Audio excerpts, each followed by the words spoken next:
복된 안식일입니다. 오늘도 새해가 시작되려고 합니다. 좀 이상하죠? 우리는 새해를 2번 맞는 민족이라 복이 2배로 받는 민족이기도 하죠. 명절이 벌써 다시 눈앞에 며칠 앞으로 다가왔는데요. 여러분 모두의 가정에 하나님의 은혜가 충만히 임하시고 기쁨과 건강함과 또 사랑 넘치는 명절 되시기를 바랍니다. 오고 가시는 걸음들, 또 움직이는 자녀들 모두 다 안전하게 또 왕래하는 시간들 되시기를 바라고요. 또 주변의 분들을 돌아볼 수 있는 그런 시간들도 되시기를 바랍니다. 오늘 저희는 제 설교 말씀이 마치면서 선교부에서 대단히 중요한 한 가지 오늘 일을 좀 해야 합니다.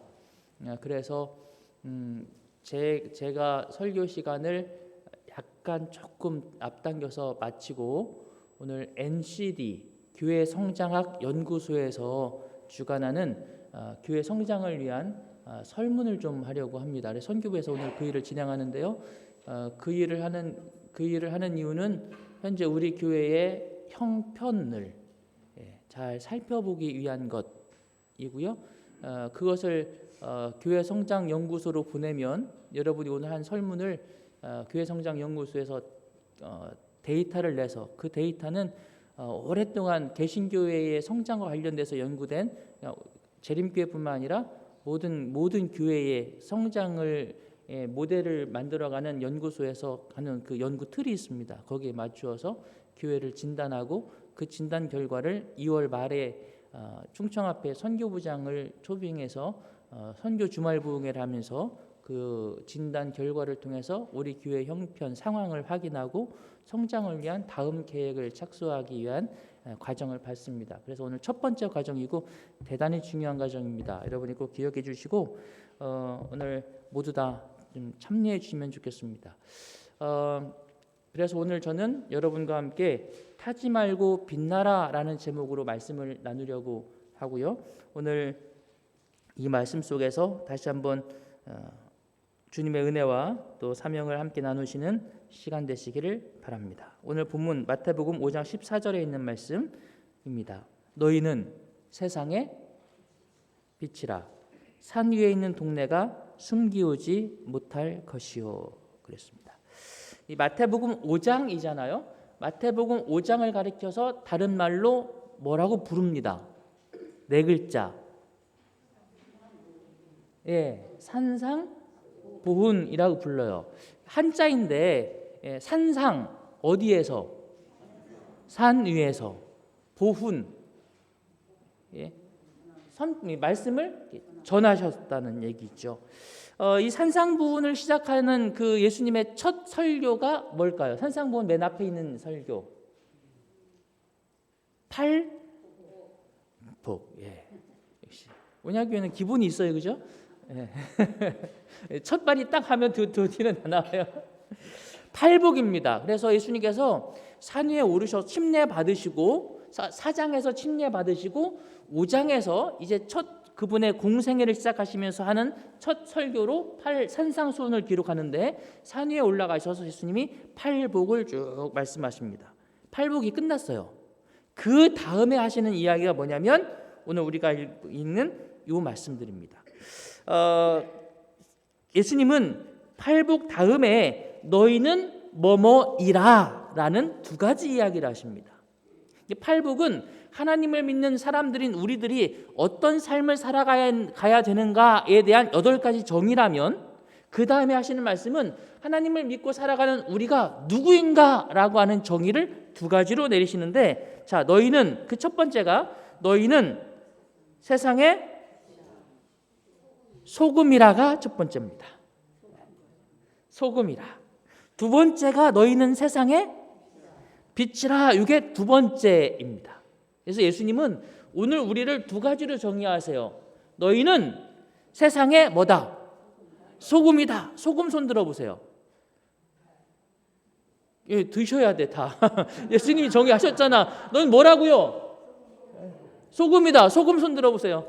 예, 여러분이 다 소금이라. 이 예수님의 정의예요. 예수님의 정의예요.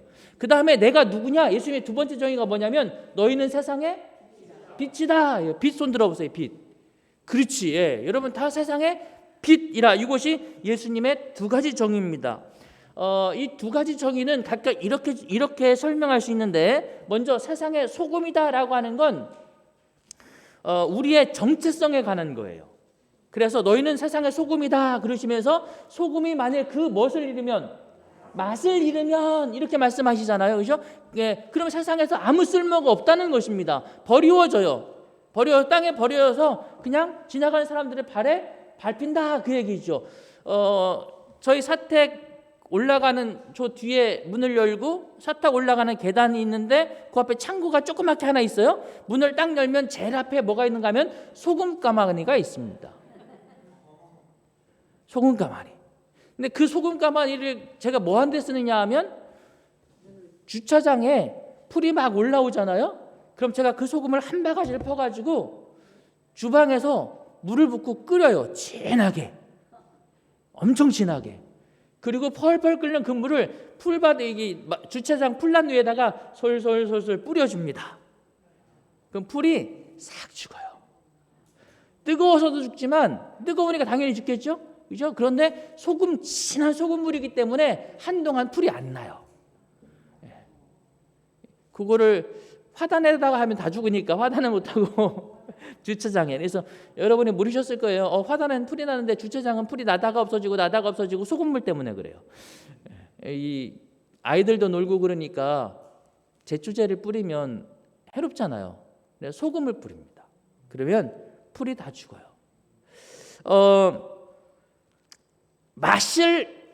그 소금이 뭐냐면 중국에서 사온 한 포대에 15,000원 주고 산, 못 먹어요. 먹을 수 있는 소금이 아닙니다. 예수님께서 말씀하시기를 소금이 그 짠맛을 잃어버리면 요리에 쓸 수가 없어요. 그럼 뭐 한다고요? 예, 땅이나 단단하게 하라. 맛을 잃어버린다고 하는 것은 그가 갖고 있는 본래의 정체성을 잃어버리는 것이죠. 오늘 그리스도인인 우리는 세상을 맛깔나게 하는 소금으로서 역할을 해야 되는데, 그러려면 우리가 소금의 짠맛을 간직하고 있어야 된다라는 말이고, 오늘 우리가 그리스도인으로서의 가장 기본적인 소양을, 정체성을 가지고 있어야 된다는 것입니다. 두 번째 하시는 말씀은 뭐냐면 너희는 세상의 빛이라는 말씀인데, 이 빛은 우리의 사명에 관한 것입니다. 빛이 있으면 산 위의 동네가 숨기우지 못할 것이요 이렇게 말씀하시잖아요. 그 빛이 쫙 비치고 있어서 어떤 일을 하느냐라는 것입니다. 그래서 빛은 우리의 사명에 관한 거예요. 오늘 저는 소금의 이야기는 잠시 뒤로 미뤄두고 세상의 빛이라고 하는 사명에 관한 이야기만 좀 함께 나누어 보려고 합니다. 빛이 하는 일이 뭐죠? 당연하죠. 이걸 질문할 필요 있습니까? 빛은 무슨 일을 해요? 화나게 하는 일. 가장 쉽지만 가장 정확한 답입니다. 화나게 하는 일을 합니다. 화내지면 보이지 않던 게 보이게 되는 것이죠. 이게 빛이 하는 일입니다.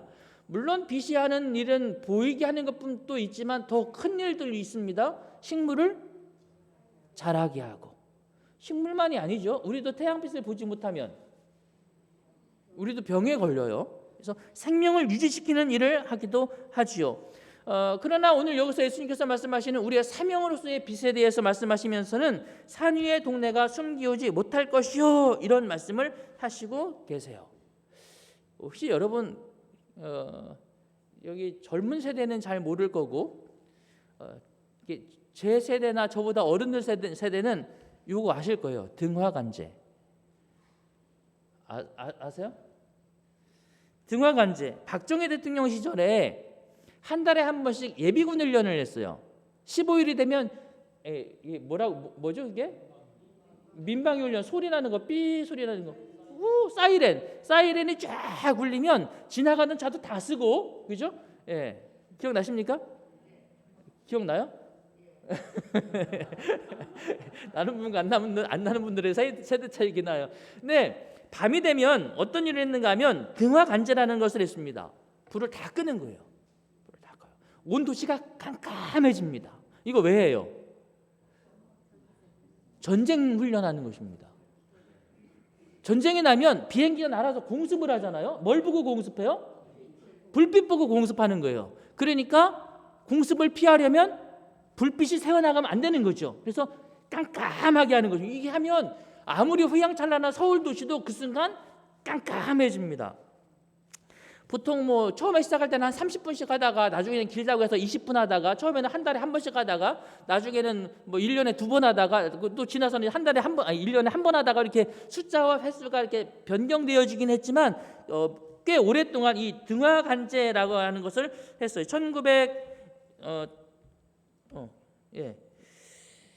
1998년까지 했대요. 1998년까지. 근데 이게 사실 박정희 대통령 때 처음 시작한 건 아니라네요. 언제부터 시작했는가 하면 6.25 때도 아니에요. 1933년에 시작했대요. 1933년 5월 27일 천안에서 제일 먼저 시작했어요. 여기서 이것도 자랑스러운가 본데요. 일제 시대 때잖아요, 그죠? 일제 시대 때 일제의 지도하에서 우리도 그 일본 어쩔 수 없이 일본군 따라서 이렇게 만주로 나갔고 막 우리도 전쟁에 휘말려 있었지 않습니까? 그래서 일본의 지도하에 등화간제 훈련을 처음 1933년에 천안에서 시작하고 그 다음에 점점점해서 전국으로 확대되었다고 그래요. 그러다가 해방되고 잠시 멈췄다가 6.25 전쟁이 시작되면서 또다시 시작하고 6.25 전쟁이 끝나고 좀 지속되다가 다시 박정희 대통령이 취임하면서 다시 시작되어서 1998년까지 이렇게 쭉 시작이 되었다고 계속됐다고 그래요. 근데 요 등화간제는 약간 좀 부정적인 거잖아요, 그죠? 좀 이게 빛이 나오면 위험해지는 거. 그런데 오늘 예수님께서 말씀하시는 너희는 세상의 빛이라 이 말은 이게 빛을 감추라는 얘기가 아니에요. 빛을 드러내라는 얘기입니다. 여기서 말하는 빛은 무슨 의미인가? 여기서 말하는 빛의 의미를 이해하기 위해서 우리는 그 밑에 줄을 기억해야 합니다. 산 위에 있는 동네가 뭐하지 못할 것이요? 숨기우지 못할 것이요. 이랬어요. 등화간제 개념으로 하면 산 위에 있는 동네가 드러나면 공습받아요. 근데 오늘 성경에서는 드러내야 된다는 얘기입니다. 왜 그런가? 이게 무슨 얘기인가? 이런 얘기입니다. 지금 보시는 건 팔레스타인 지역의 단면도입니다. 동서로 팔레스타인 지역을 이렇게 딱 자른 건데 저쪽 동부 쪽에 동부 구원이 있고 쭉 내려와서 요르단 계곡이 있고 다시 산으로 쭉 올라와서 산 정상에 뭐가 있어요? 예루살렘이 있어요. 예루살렘. 그러니까 요단강 이쪽으로 가장 높은 산 꼭대기에 있는 동네가 무슨 동네? 그 예루살렘이에요. 되시죠? 이스라엘 땅을 남북으로 이렇게 위에서 아래로 이렇게 쭉 잘라고 하늘 딱 자른 모습은 이런 모습입니다. 저 북쪽에 헤르몬산이 있습니다. 약 2,800m 높은 산이 있고 쭉 내려와서 이제 에발산, 그리심산, 그다음에 저쪽 북서쪽으로 헤브론산이 있고 내륙에서 그리심산, 에발산 그리고 높은 산이 뭐예요? 예루살렘, 시온산입니다. 그런데 그리심산이나 에발산도 꽤 높지만 차이가 뭐냐면 그리심산과 에발산 쪽에 마을이 하나 있어요. 세겜입니다. 산 꼭대기에 있을까요? 산 아래에 있을까요? 아래 골짜기에 있어요.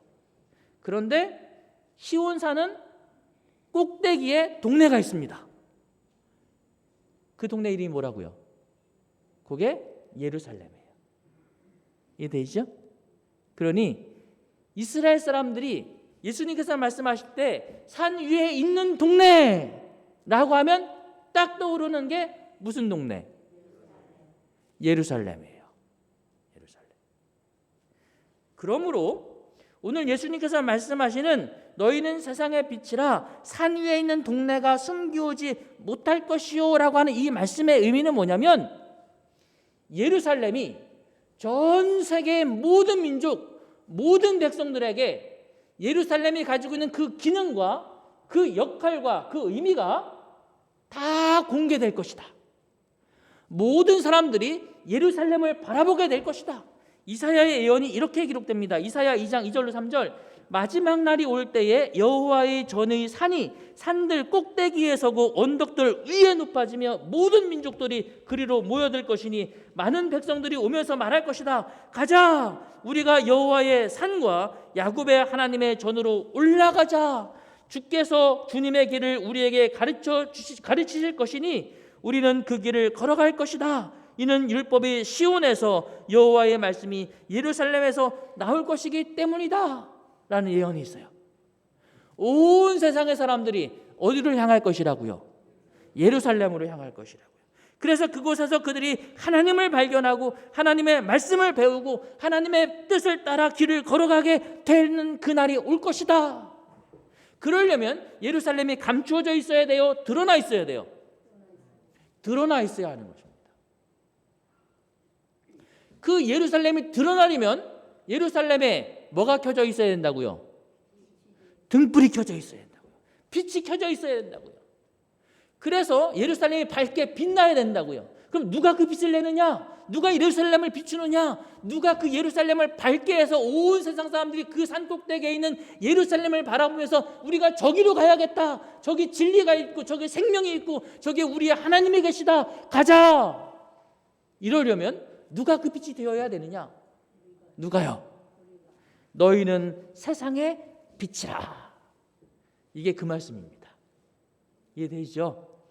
바로 이 말씀은 오늘 우리들이 세상의 빛이 되어서 세상의 모든 사람들로 하여금 하나님을 바라볼 수 있도록 하는 그 역할을 하라라고 하는 말씀입니다. 사랑하는 운양교회 성도 여러분, 오늘 저와 여러분들이 그렇게 세상에 하나님의 영광을 드러내기 위한 아름다운 빛이 되시기를 소망합니다. 너희는 세상의 빛이라 산 위에 있는 동네가 숨기우지 못할 것이요. 오늘 이 예언이 마지막 시대에는 누구를 통하여 이루어질까요? 오늘 이 마지막 시대에 하나님께서 어두운 세상을 비추기 위하여 오늘 저와 여러분들을 두시고 우리를 통하여 하나님의 선한 빛을 비추도록 하셨음을 믿으십니까?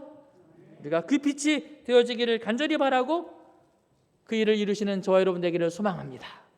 그렇다면 그렇게 우리가 세상 사람들에게 하나님이 계시다는 사실을, 여기에 진리가 있고 생명이 있다는 사실을 드러내기 위하여 우리가 빛이 되려면 무엇을 어떻게, 그런 일을 하려면 무엇을 어떻게 해야 될까요?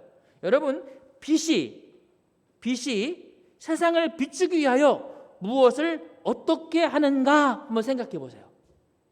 빛이 밝게 어둠을 몰아내고 밝게 하기 위해서 빛이 무엇을 어떻게 해요? 여러분 대답 못 하실 줄 알았어요. 빛이 무엇을 해서 어둠을 몰아내죠? 빛이 어떻게 해서 사람들이 환해졌네 이렇게 하게 하죠? 빛이 무엇을 어떻게 해야 돼요? 이 질문이 어리석은 질문이에요. 그래서 여러분이 대답을 못 하시는 거야. 송목사 저런 어리석은 질문을 내. 대답하면 오히려 이상한 거예요, 여러분이. 빛이 어떻게 해서 무엇을 해서 어둠을 몰아내느냐? 빛은 아무것도 안 해요. 빛은 그냥 존재하기만 하면 돼요. 그렇죠? 여기 빛이 있으면 그 빛이 내가 세상을 어둠을 몰아내야지 그렇게 안 해도 빛이 존재하면 어둠은 물러나는 것입니다. 맞습니까? 빛은 무엇을 어떻게 해서 이 사명을 이루는 것이 아니라 빛은 빛으로 존재하면 이 일을 이루어지게 되어 있는 거예요. 그러므로 오늘 우리가 이 온양교회가 세상에 빛이 되기 위하여 정말 예루살렘처럼 온양교회가 언덕 위에 딱 서 있지 않습니까? 무엇을 어떻게 해야 되느냐 고민해야 될 문제입니다. 그러나 그보다 먼저 우리가 빛이 되면 그 일은 저절로 이루어진다. 아멘입니까? 네. 빛이 되기를 원하십니까? 진짜 더 중요한 질문 던질게요. 그럼 어떻게 빛이 되지? 너희는 세상의 빛이라 그랬는데 가만히 있자. 제가 이렇게 자크를 풀고 쫙 열면 여기서 뭔가 빛이 확 어떻게 빛이 되죠? 정말 중요한 질문입니다. 그럼 어떻게 빛이 될까? 요한복음 8장 12절에서 예수님이 이렇게 말씀하셨습니다. 예수께서 또 말씀하여 이르시되 나는 세상의 빛이니 나를 따르는 자는 어둠에 다니지 아니하고 생명의 빛을 뭐하리라? 얻으리라. 빛이 여기 또 하나 있어요. 누가 빛이라고요? 예수님이 말씀하시기를 나는 세상의 빛이다. 이렇게 말씀하십니다. 시편 27편 1절에도 이렇게 말씀하십니다. 여호와는 나의 빛이요 나의 구원이시니 내가 누구를 두려워하리요 여호와는 내 생명의 능력이시니 내가 누구를 무서워하리요. 누가 빛이라고요? 여호와께서, 예수님께서 빛이십니다. 여기 이 말씀을 다시 보면 이렇게 되어 있어요. 여호와는 나의 뭐예요? 빛이요 구원이시니, 밑에는 여호와는 내 생명의 능력이시니 이렇게 되어 있잖아요. 그러니까 나의 빛이요라는 말은 나의 생명이시요라는 말과 같은 의미로서 사용되어 있어요. 그분은 나의 구원이시기 때문에 또 나의 능력이시라는 말도 같은 의미로 사용되어 있습니다. 빛과 생명이 이렇게 대조되는 것은, 같이 나오는 것은 의미가 있어요. 요한복음 1장 1절부터도 보면 이렇게 기록됩니다. 태초에 말씀이 계시니라. 이 말씀이 하나님과 함께 계셨으니 이 말씀은 곧 하나님이시니라. 그가 태초에 하나님과 함께 계셨고 만물이 그로 말미암아 지은 바 되었으니 지은 것이 하나도 그가 없이는 된 것이 없느니라. 그 안에 뭐가 있어요? 생명이 있으니 이게 뭐라고요? 빛이라. 하나님은 생명이신데 그 생명이신 하나님이 곧 뭐라고요? 빛이라. 그래요. 빛의 진짜 존재는 누구냐면 하나님, 예수님이야말로 빛의 존재세요. 그 하나님께서 세상을, 여기 만물이 그로 말미암아 지은 바 되었으니 그랬는데 창조하실 때 제일 먼저 뭐 창조하셨는지 아시죠? 첫째 날. 첫째 날 뭐라고요? 그래서 첫째 날 뭐 창조하셨어요? 첫째 날 빛.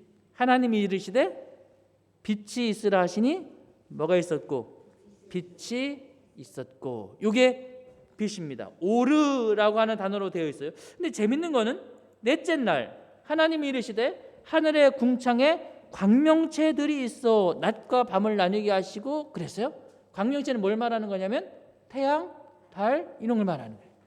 태양은 몇째 날 만들었다고요? 넷째 날 만들었다고요. 자, 태양이 사라지면 뭐가 사라져요? 빛이 사라지는데, 그러면은 태양이 먼저 생겨 있어야 빛이 있는 거 아닌가요? 성경은 전혀 다르게 이야기해요. 태양이 먼저예요? 빛이 먼저예요? 빛이 먼저예요. 그래서 태양을 뭐라고 말씀하시는가 하면 광명체 이렇게 말씀하셨어요. 이거는 히브리어는 마우르라는 단어인데 오르라고 하는 빛과 마라는 단어가 합성된 거예요. 이거 무슨 뜻이냐면 빛을 만드는, 빛을 반사하는 물체라는 뜻이에요. 태양은 진짜 빛의 근원이 아니야. 빛은 언제 존재했고 첫째 날 먼저 있었고 태양은 그것을 우리에게 비추어주는 역할을 하는 존재로서 만드셨다. 이렇게 이야기하는 것입니다. 빛과 광명체는 그래서 서로 달라요. 이거 좀 넘어갈게요. 자, 오늘 우리에게 주신 말씀, 너희는 세상에 뭐다? 빛이다. 나는 세상에 뭐다?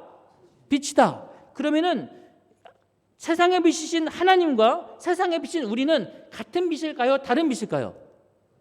이게 핵심이에요.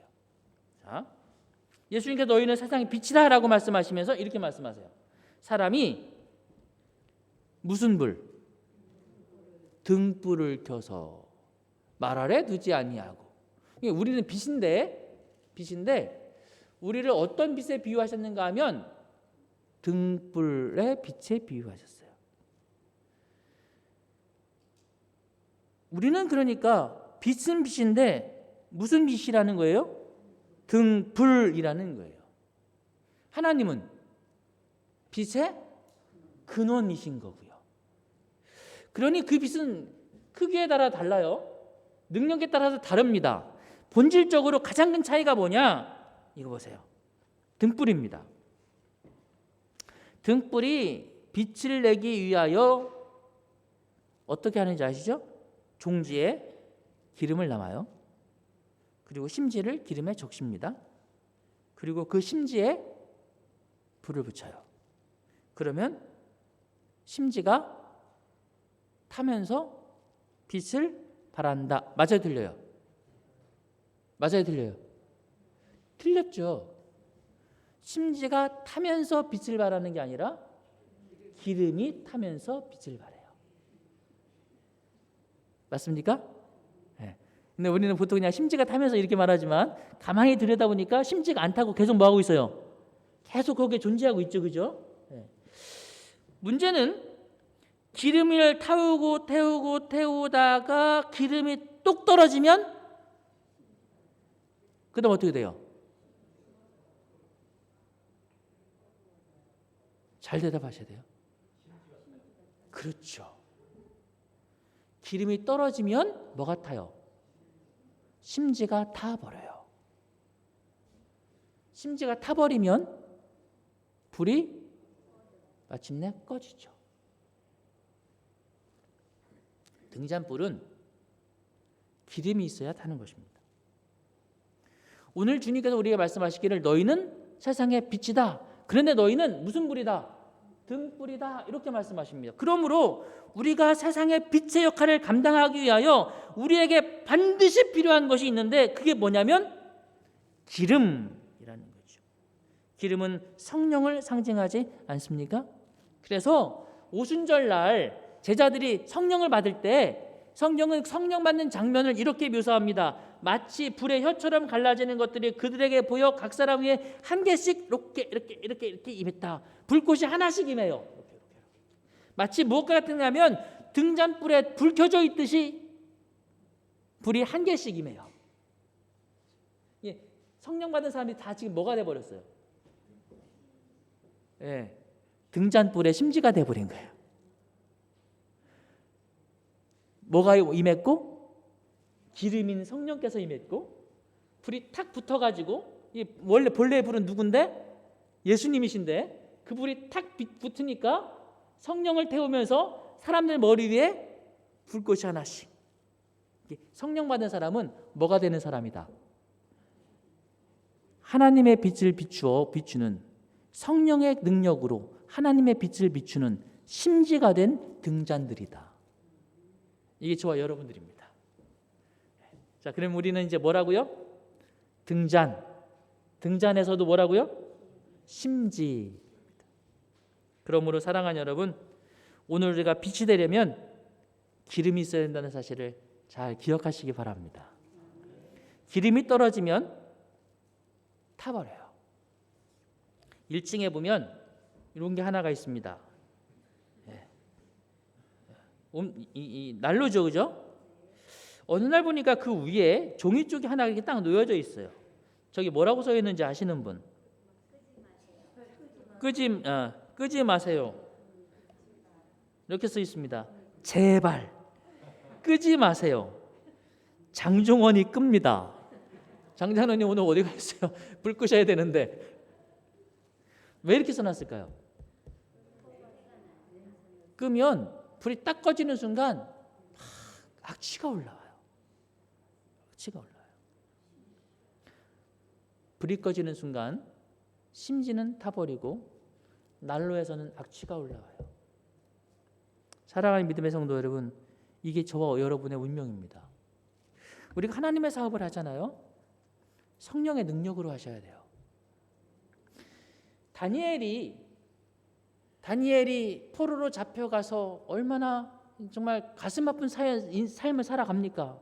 그런데도 그가 하나님의 위대한 일꾼으로 설 수 있었던 이유를 뭐라고 말하는가 하면 이렇게 말합니다.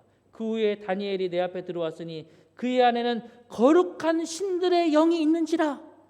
그 속에 성령께서 임재하고 계신 것입니다. 그 안에 있는 성령의 능력이 그에게 불꽃이 되는 것이고 그래서 그가 하나님의 빛을 드러낼 수 있는 것이죠. 요셉이 노예로 팔려가고 감옥으로 끌려가고 그런 고난스러운 삶을 살아갑니다. 인생이 얼마나 힘들었을까요? 그런데도 그가 하나님의 위대한 일을 이끌어 갑니다. 왜 그런지 아십니까? 왕이 그를 보고 이렇게 말합니다. 너는 물은 마음에 지혜 있는 자 곧 내게 지혜로운 영으로 채워진 자다. 하나님의 영이 그를 가득 채우고 있는 것입니다. 속에 뭐가 가득하다고요? 기름이 있는 것입니다. 그렇기 때문에 환한 빛을 내는 거죠. 때때로 우리가 하나님의 사업을 하다가 기름이 떨어질 때가 있습니다. 불꽃이 작아져요. 끓음이 올라오기 시작합니다. 그리고는 뭐가 타기 시작해요? 내가 타기 시작해요. 전에는 잘하던 설교도 굉장히 힘들어지고, 전에는 교회 청소하면서도 콧노래를 불렀는데 어느 날부터는 아유, 내 이거 해야 되나? 이런 생각 들고, 우리는 청소를 맡은 분이 따로 계시죠. 방문 가자고 하면, 선교회에서 무슨 일 하자고 하면, 그전에는 막 제일 먼저 나왔는데 어느 날부터인가는 발걸음이 안 떨어지고. 이게 왜 그런지 아세요? 내가 타고 있는 거예요. 점점 사그러져요. 이유는 내 속에 뭐가 말라가고 있어서, 기름이 말라가고 있어서 그래요. 예수님도 똑같았습니다. 예수님도 이 땅에 계시면서 늘 하나님의 빛이 되기를 원하셨습니다. 그분도 인간의 육신을 가지고 오셨기 때문에 그분이 이 땅에 살아가시는 공생의 기간 동안 온 세상 사람들을 하나님을 향하고 하나님을 바라보도록 하는 빛의 역할을 감당하기 위하여 예수님도 언제나 성령의 능력이 필요했습니다. 그래서 여러분, 예수님도 뭐 하셨어요? 기름을 채우기 위하여 그분도 꾸준히 노력하였습니다. 그분은 언제나 새벽같이 일어나셔서 기도하셨습니다. 그분은 말씀을 깊이 명상하셨습니다. 언제나 하나님과 동행하며 그분을 벗삼아 하루하루를 호흡하셨습니다. 왜냐하면 그분도 타지 않고 빛을 내는 역할을 하기 원하셨기 때문에 그런 것입니다. 오늘 한 해 동안 여러분과 저의 삶이 그렇게 사그러지는 심지가 아니라 밝게 빛나는 불꽃이 되어지기를 소망합니다. 그러기 위하여 여러분이시여, 오늘 우리가 예수님처럼 기도와 말씀과 주님과 동행하는 삶을 사심으로 우리 속에 성령의 내재하심을 간절히 간구하시는 저와 여러분들이 되시기를 간절히 바랍니다. 너희는 세상의 빛이고 나는 세상의 빛이라고 했습니다. 이제는 우리가 글의 빛이 되어서 세상을 환하게 하는 하나님의 백성들이 되어지게 되기를 간절히 바랍니다. 그렇게 빛이 되어서 사람의 등불을 켜서 말 아래 두지 아니하고 등경 위에 두나니, 이것만 하면 됩니다. 우리가 하나님의 기름을 채워 불꽃이 되어지면 그저 우리를 적당한 곳에 이렇게 놓아두기만 해도 뭐예요? 세상이 환해지죠. 오늘 저와 여러분이 섬기는 이 온양교회와 우리 한 사람 한 사람이 그렇게 하나님의 빛이 되는 등잔이 되기를 바라면서 오늘 말씀을 줄이겠습니다. 이제 오늘 NCD 교회성장연구소에서 하는 건강한 재림교회 만들기 설문지를 할 텐데요. 오늘 이 설문지가 바로 그와 같은 우리가 세상의 빛으로서 이렇게 서기 위한 우리 자신의 문제들을 한번 가만히 들여다보는 시간이 될 것입니다. 그래서 제가 기도하고 나면 선교회장님께서 나누어진 용지에 여러분 모두가 다 함께 체크해 주시기를 바랍니다. 함께 먼저 찬양하고 주님께 영광 돌리겠습니다.